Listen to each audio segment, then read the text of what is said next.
Mukhang malamig yung tubig, ano? Ay, syempre, galing sa bundok yan, pre. Nasa bundok na tayo, eh. Pero anong pagkakaiba ng ilog ng Australia at ilog ng Pilipinas? Eh, syempre, ito. Anong wala kang makita dito na mayroon sa Pilipinas? Kulang ng plastic sa tubig. Yan! Plastic! Di Hindi ba? ako sanay eh. Di ba pag sa atin ilog, daming plastic. Sanay ako pag ganun mo sa ilog, pag ahon mo may plastic yun. Kaya nga, yan yung problema, walang disiplina Pilipino. No, tignan mo, walang plastic talaga, no? Linaw. Oh.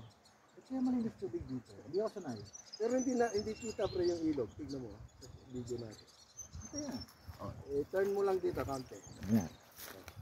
Focus natin. Oh, yan. Yan. Na-focus na ni paring Jun. Oh. Yan yung ilog na sinasabi namin. Diba? Yan. Oh. Oh, hindi tayo kita na dyan, oh, di ba? Eh, since Pilipino kami, Oh, ayan.